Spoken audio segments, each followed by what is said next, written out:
የእስራኤልን የጦር ኃይል አቅም ነው የምንመለከተው። ከትክክለኛው ዳታ ነው ማሳያችሁ፣ ሊያውም በጣም ከቀረበው። እስራኤሎች ጠላታቸውን በማየት በመዘርዘር በጥንቃቄ ነገሮችን በመከታተል የሚያክላቸው የለም። የስለላ ድርጅቶቻቸው በሙሉ የሚሰሩት ይሄንን ነው። በቀዳሚነት ሞሳድ። በእነሱ ንግግር ዛሬ ይሄንን ቪዲዮ ጀምራለሁ።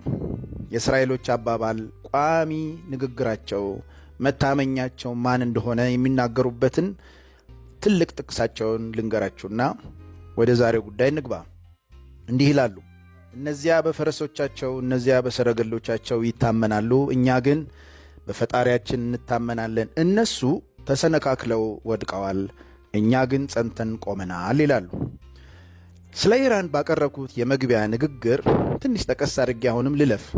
ሁልጊዜ አገራት የራሳቸውን ክብር ለማስጠበቅ የሚያደርጉት ነገር ወይም በጣም ክብራቸውን ማስጠበቂያ የሚሉት የጦር ኃይል አቅማቸውን ሁሉ ያዳብራሉ።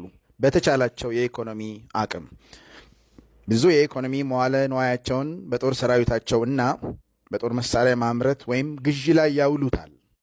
በመሆኑም የእስራኤል የጦር ኃይል አቅም ምን ያክል ነው? እስቲ ዛሬ እሱን ነው የምንመለከተው። የእስራኤል የጦር ታሪክ እንደ ማንኛውም አገር ተራ የሆነ ታሪክ አይደለም። የእስራኤል የጦር ታሪክም ሆነ ስለ እስራኤል አገር እንደ አገር ታሪኳን በዓለም አቀፍ ደረጃ የማያውቅ ሕዝብ አለ የሚል ግምት የለንም። ምክንያቱም በመጽሐፍ ቅዱስ ውስጥ የተጻፈው ታሪክ በሙሉ የእስራኤል ታሪክ በመሆኑ ነው። መጽሐፍ ቅዱስ ስንገልጥ የእነሱን ታሪክ ነው የምናገኘው። የእግዚአብሔርና የእስራኤሎች ታሪክ ነው የሚገኘው። መጽሐፍ ቅዱስ አንባቢዎች ይህንን ታውቃላችሁ። በዛሬው እስራኤል ግን የምናየው ነገር ብዙ የራቀ ሳይሆን የውትድርና ስልታቸውን ከጻፉት መጽሐፍ በጠነከረ መልኩ እንደውም በረቀቀ መልኩ ስለላቸውንም ቢሆን የጦር አደረጃጀታቸውን ሰርተው እንመለከታል። በዛሬቱ እስራኤል እያንዳንዱ በእስራኤል ውስጥ የሚኖር ሰው ሁሉ ወታደራዊ ስልጠና መውሰዱ ግዴታ ነው። ኢት ኢዝ ኮምፐልሰሪ። ልክ በተማሪ ቤትኛ ሂሳብና እንግሊዝ እያንዳንዱ ተማሪ That's all. Did you know you can learn Hebrew without getting stuck over grammar again and again? ማር አለበት የሚል ግዴታ እንደተጣለ ሁሉ በእስራኤልም ሀገር እያንዳንዱ ሰው ወታደራዊ ስልጠና መውሰድ አለበት የሚል ግዴታ አለ። ምናልባት ወታደራዊ ስልጠና የማይካተት ወይም የማይገደዱ ያገቡ ሴቶች፣ የሚያጠቡ ሴቶች፣ ሃይማኖታዊ ጥናት የሚያደርጉ ሰዎች ወይም ጁዊሽ ኦርቶዶክሶች እና በዕድሜያቸው በአካለ መጠን ወይም ለአካለ መጠን ያልደረሱ ሕፃናት፣ ከነዚህ በቀር ሁሉም ሰው ወታደራዊ ስልጠና መውሰድ ግዴታ ነው። ኢት ኢዝ ኮምፐልሰሪ። ይህ እንግዲህ በሁሉም ትምህርት ቤቶች እንደ ማንኛውም ትምህርት የሚሰጥ ነው። ከ18 ዓመት በላይ የሆነ ሁሉ ስልጠናውን መውሰድ አለበት። ነገር ግን እስራኤል ሀገር እየኖሩ አረቦች ግን እስራኤል ውስጥ እየኖሩ አረብ ዜግነት ያላቸው ግን ከሚሊተሪው ስልጠና ይከለከላሉ። ወታደራዊ ስልጠና መውሰድ ያለበት እስራኤላዊ ብቻ ነው የሚል መመሪያ አላቸው። በመሆኑም በጂኤፍፒ መሰረት እስራኤል 17ኛውን የዓለም ጠንካራ የሚሊተሪ አቅም ከገነባች ሀገር ተመድባለች። እንግዲህ የእስራኤል ወታደራዊ አቅም ስንመለከት መጀመሪያ የምንመለከተው ንቁ የሆነውን የእስራኤልን እግረኛ ጦር ብዛቱን ነው። ይሄውም 169500፣ ተጠባባቂ ወታደሮቿ ደግሞ 465000 ይጠጋሉ። በድምሩም 634500 የሚጠጋ የሰለጠነ የእግረኛ ጦር ያላት ዝግጁ ሀገር ነች። በ2024 በያዝነው ዓመት እንደሚታወቀው የእስራኤል ሕዝብ ቁጥሩ ልክ እንደ አዲስ አበባ ሕዝብ ቁጥር ቢያክል ነው፣ 9 ሚሊዮን የሚሆን ነው። እንግዲህ ከ9 ሚሊዮኑ 2 ሚሊዮኖቹ አረቦች ናቸው በእስራኤል ውስጥ የሚኖሩ። እንግዲህ በብቃት ውትድርናን የሰለጠነው ብያቸዋለሁ 634000 በላይ ነው። ነገር ግን ይህ ማለት 634000 ሕዝብ ብቻ አይደለም ስልጠና የወሰደው። በመላው አገር ውስጥ ያለ ሕዝብ እስራኤላዊ ሁሉ ስለ ወታደራዊ ስልጠና እንግዳ አይደለም ማለት ነው። መሰልጠን ግዴታ ነውና። ወደ ዝርዝሩ ከመግባታችን በፊት እንደ ሀገር እስራኤል ከተቋቋመች ገና 70 ዓመቷ ነው። በ1978 ነው የተቋቋማችሁ ታውቃላችሁ። ከተበተኑበት ከዓለም ጥግ ሁሉ ተሰብስበው ገና እንደ ሀገር ካርታ ላይ ከተቀመጡ እንደ ሀገር መንግስት ከመሰረቱ ገና 70 ዓመታቸው ነው።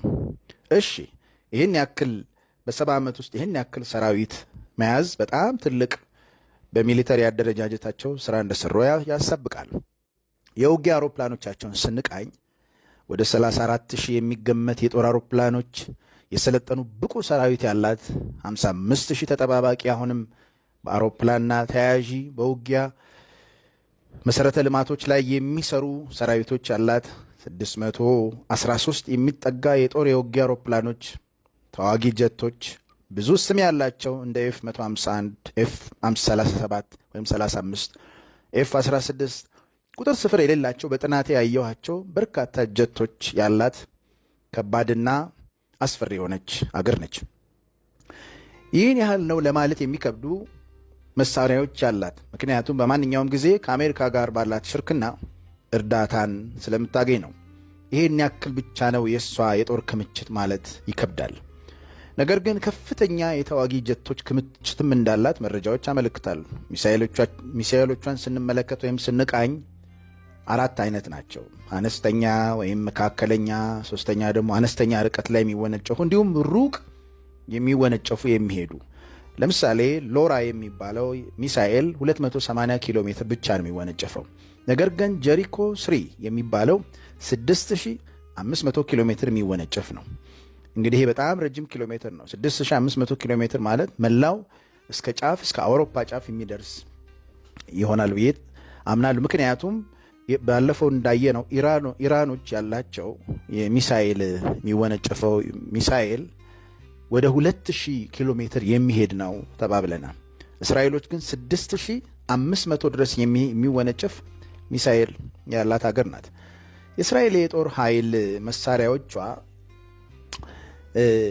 በቀላሉ በጠላት የሚጠፉ አይደሉም። ምክንያቱም ክምችቶቿ በጣም ሴኪውርድ በሆነ ቦታ የሚቀመጡ ናቸው። ይህን ያልኩበት ምክንያት በጥናቴ የእስራኤል የጦር ኃይል መሳሪያዎች ወይም መመሪያዎች ወይም የእስራኤል የጦር ኃይል መሳሪያ መመሪያዎች በጣም የሚያስገርሙ ናቸው። አዳምጡኝ። መመሪያቸው የጦር ኃይል መመሪያቸው በጣም ሴኪውርድ ነው፣ በጣም ጥንቁቅ ነው። የመጀመሪያው በማንኛውም ጊዜ ከጠላት ኃይል እስራኤልን ማዳን የሚል ከፍተኛ መመሪያ አላቸው። ሁለተኛ በጦር ሁል ጊዜ የበላይ መሆን። ሶስተኛ በምድርም በባህርም የተሻለ ተዋጊ ሆኖ መቅረብ። አራተኛ ጠላት ያለበት ቦታ ሄዶ መምታት።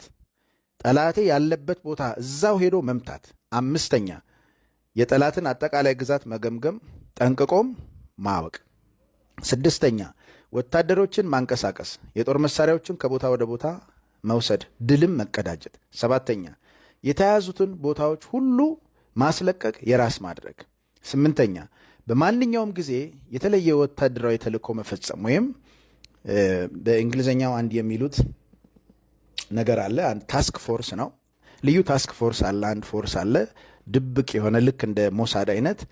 ይሄ ወታደራዊ ተልእኮ ወይም ልክ እንደ ግሬት ኮሚሽን አይነት ፈጽሞ ያንን ወታደራዊ ተልእኮ ፈጽሞ ታርጌቱ መጥቶ የሚመለስ ቡድን ማለት ነው።